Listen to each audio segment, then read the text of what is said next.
22 जनवरी और शुक्रवार राजस्थान प्रदेश की आज की टॉप एट द रेट 10 बड़ी खबरें। प्रदेश की सबसे बड़ी खबर, भजनलाल सरकार ने कैबिनेट बैठक में लिए बड़े फैसले। देर रात तक हुई भजनलाल सरकार की गुरुवार को पहली कैबिनेट मीटिंग में कई महत्वपूर्ण डिसीजन लिए गए हैं। इसमें राजस्थान प्रशासनिक सेवा आरएएस सबसे बड़ी भर्ती परीक्षा की डेट बढ़ाने का फैसला लिया गया है। वहीं गहलोत सरकार के जो आखिरी 6 महीनों के कार्य किए गए थे, आखिरी 6 महीनों के अंदर जो योजनाएं चलाई गई थी, उन योजनाओं की समीक्षा की जाएगी, फिर उसे नए सिरे से लागू किया जाएगा। हम पहले से आपको लगातार कहते रहे हैं कि सरकार योजनाओं को बंद करेगी या फिर सरकार अपनी ओर से रिव्यू करके फैसला लेगी। और इसी बीच सरकार ने स्पष्ट कर दिया और एक कमेटी का गठन किया है जो गहलोत सरकार की 6 महीनों की जो फैसले हैं, निर्णय हैं, उन योजनाओं को समीक्षा करवाएगी। इसके लिए एक कमेटी का गठन किया गया है जो 3 महीने में सरकार को रिपोर्ट सौंपेगी। मिनिस्टर डॉक्टर किरोड़ीलाल मीणा ने बताया कि 22 जनवरी को सार्वजनिक अवकाश भी नहीं होगा। रामलला को प्राण प्रतिष्ठा के दिन छुट्टी को लेकर कैबिनेट में कोई चर्चा नहीं हुई है। चीफ मिनिस्टर ऑफिस यानी सीएमओ में करीब 1 घंटे चली मीटिंग से पहले पूजा पाठ और स्वास्थ्य वासन भी हुआ है। इसके बाद मुख्यमंत्री, उप मुख्यमंत्री और सभी मंत्रियों को तिलक लगाया गया। सचिवालय मंदिर के पुजारी ने कहा है कि उन्होंने 33 साल में पहली बार देखा है कि किसी मीटिंग से पहले पूजा पाठ कराया गया हो। सरकार गठन के 130 दिन बाद पहली बार कैबिनेट की मीटिंग बुलाई गई थी।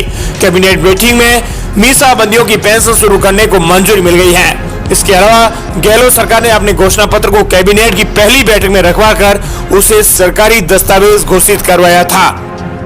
और उसी तरह भजनलाल शर्मा की कैबिनेट ने भी संकल्प पत्र को नीतिगत दस्तावेज घोषित कर दिया है। वहीं एक परिवार को सब्सिडी पर हर महीने 1 गैस सिलेंडर मिलेगा। इससे अतिरिक्त अगर गैस सिलेंडर कोई लाभार्थी लेता है तो उसको घर से पैसे देने होंगे। अन्नपूर्णा रसोई में अब 6 जनवरी से परिवर्तन हो चुका है और सरकार ने इसे कैबिनेट बैठक में मंजूरी दे दी है। वहीं कैबिनेट बैठक में गहलोत सरकार के अंतिम 6 महीनों के कार्यों के फैसले पर रिव्यू कमेटी का गठन हो चुका है। वहीं प्रदेश की अगली बड़ी खबर, मुख्यमंत्री भजनलाल शर्मा के घर में लगी आग। हीटर चलाने पर सॉकेट में स्पार्क से लगी आग, सीएम ने घंटी बजाकर बुलाया सुरक्षा कर्मी। दिल्ली के जोधपुर हाउस में मंगलवार को मुख्यमंत्री भजनलाल शर्मा के कमरे में सॉकेट में स्पार्क होने से आग लग गई। ये घटना करीबन 9 बजे की है, जब सीएम कमरे में अकेले थे और हीटर चल रहा था। हीटर का प्लग जिस सॉकेट में डाला गया था वो हीटर का लोड नहीं ले पाया। इसके कारण सॉकेट में स्पार्क हुआ और आग लग गई। आग लगने पर सीएम ने कमरे में रखी हुई घंटी बजाई। इस पर पास के कमरे में सो रहा उनका सुरक्षा कर्मी पहुंचा और आग को कंट्रोल किया गया। वहीं प्रदेश की अगली बड़ी खबर, जयपुर में महसूस किए गए भूकंप के झटके।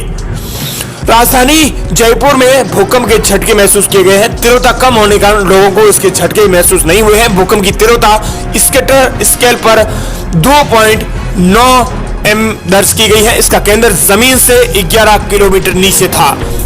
वहीं प्रदेश की अगली बड़ी खबर, राजस्थान में 22 जनवरी को आधे दिन की छुट्टी। मुख्यमंत्री भजनलाल ने कर दी घोषणा।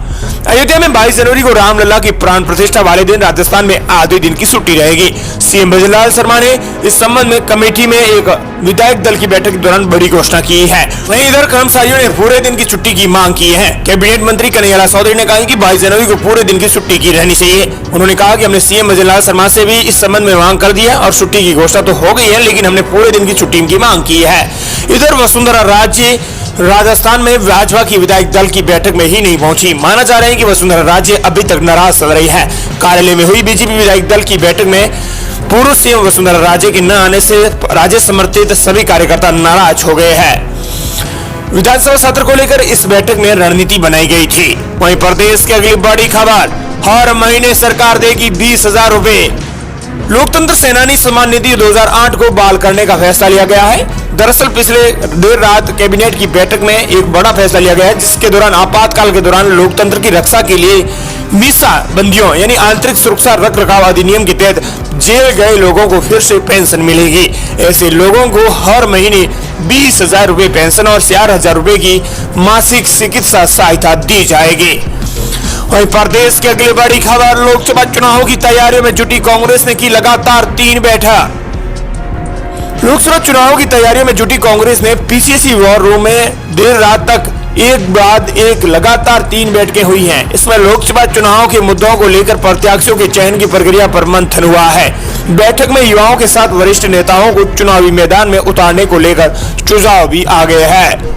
वहीं प्रदेश की अगली बड़ी खबर, राजस्थान विधानसभा का सत्र 19 जनवरी से यानी आज से होगा शुरू।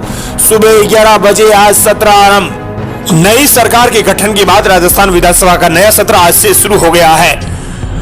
विधानसभा सत्र शुरू हुए, विधानसभा का सत्रारंभ सुबह 11 बजे हुआ। हालांकि इससे पहले राजस्थान विधानसभा के लिए विपक्ष की तरफ से नेता प्रतिपक्ष भी चुना गया।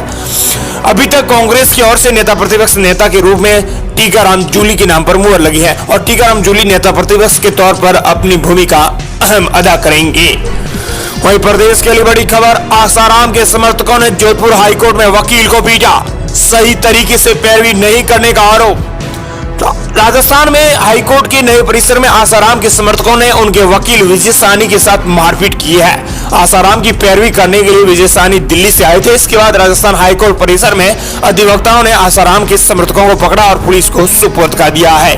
आसाराम एक नाबालिग छात्रा से दुष्कर्म के मामले में जोधपुर सेंट्रल जेल में सजा काट रहे हैं और उम्र कैद की सजा काट रहे हैं, लेकिन उनके वकील की पैरवी सही ढंग से नहीं होने के कारण वकील को पीटा गया है।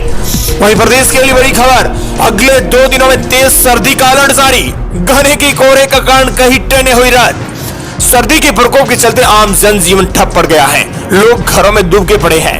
मौसम विभाग ने 18 से 20 जनवरी के बीच प्रदेश के कई हिस्सों में ठंड का असर तेज होने की चेतावनी दे रखी है।